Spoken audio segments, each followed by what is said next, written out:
Assalamualaikum warahmatullahi wabarakatuh. Saya Lis Madria, peserta PPG dalam jabatan Angkatan 4 Universitas Negeri Jakarta tahun 2021. Pada kesempatan ini, saya akan menjelaskan tentang modul 2, pendalaman materi tentang matematika. Pada modul ini, pendalaman materi matematika terdiri dari 4 kegiatan belajar. Yang pertama, kegiatan belajar yang ke-1 yaitu bilangan, kegiatan belajar kedua yaitu geometri, kegiatan belajar ketiga yaitu statistika dan peluang, dan kegiatan belajar yang keempat yaitu kapita selekta matematika. Saya akan menjelaskan tentang kegiatan belajar 4 yaitu tentang kapita selekta matematika. Di dalam kapita selekta matematika menyajikan kegiatan belajar tentang 5 aspek. Yang pertama yaitu logika matematika, kemudian pola barisan, deret bilangan, kemudian persamaan linier, pertidaksamaan linier, dan grafik fungsi linier, kemudian persamaan dan pertidaksamaan kuadrat, dan grafik fungsi kuadrat, dan trigonometri. Untuk materi yang pertama tentang logika matematika terdiri dari 6 aspek. Yang pertama, pernyataan, yang kedua operasi uner, yang ketiga operasi biner, yang keempat tautologi, kontradiksi dan kontingensi, yang kelima converse, inverse dan kontraposisi, dan yang keenam penarikan kesimpulan. Yang pertama tentang pernyataan. Pernyataan adalah kalimat matematika tertutup yang memiliki nilai kebenaran benar atau salah, tetapi tidak kedua-duanya pada saat bersamaan.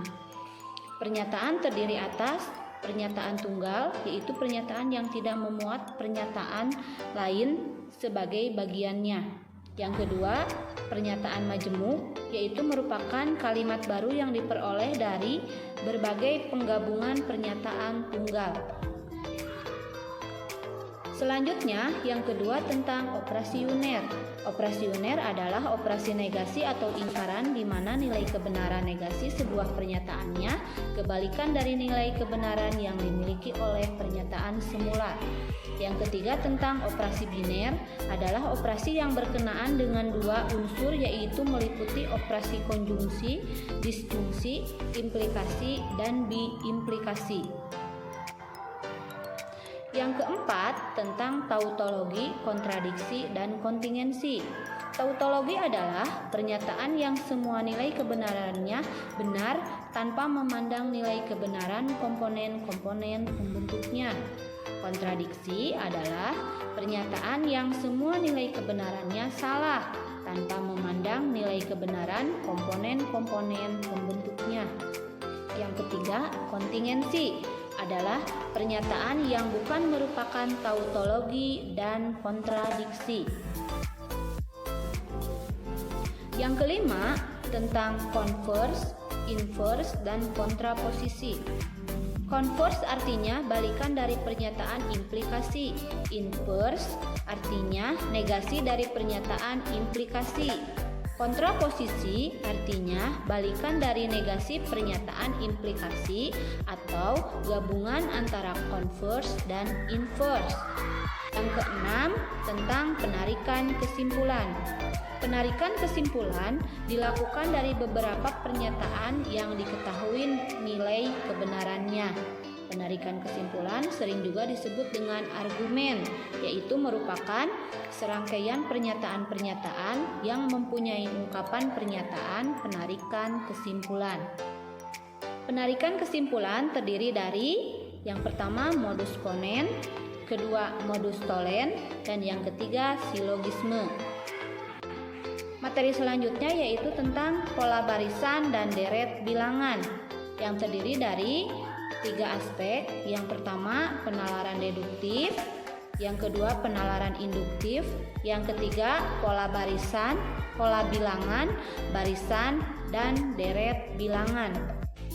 Penalaran deduktif atau berpikir deduktif adalah kemampuan seseorang dalam menarik kesimpulan berdasarkan pernyataan-pernyataan yang bersifat umum.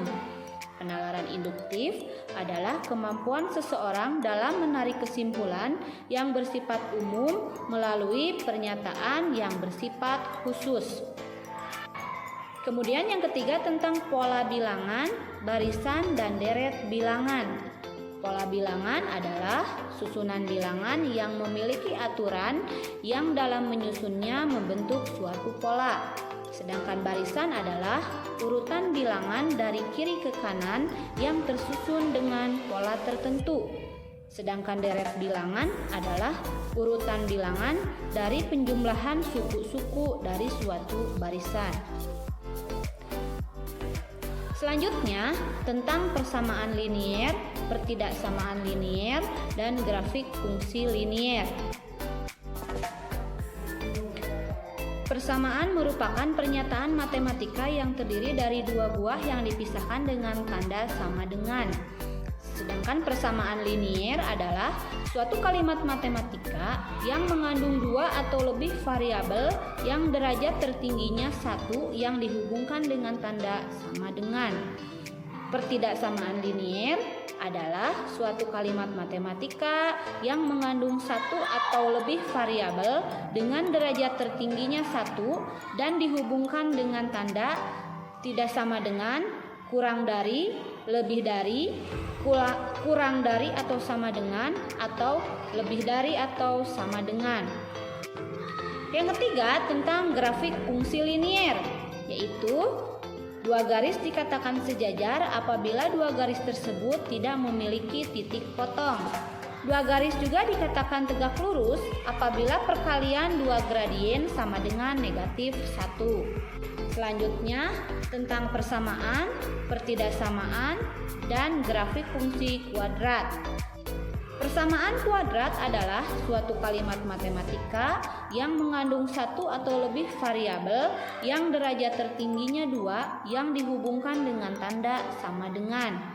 Sedangkan pertidaksamaan kuadrat adalah suatu kalimat matematika yang mengandung satu atau lebih variabel yang derajat tertingginya 2 yang dihubungkan dengan tanda tidak sama dengan, atau kurang dari, atau lebih dari, atau kurang dari atau sama dengan, atau lebih dari atau sama dengan.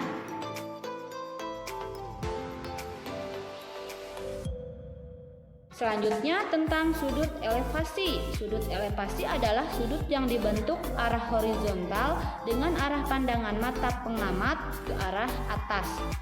Sedangkan sudut depresi adalah sudut yang dibentuk oleh arah pandangan mata pengamat ke arah bawah.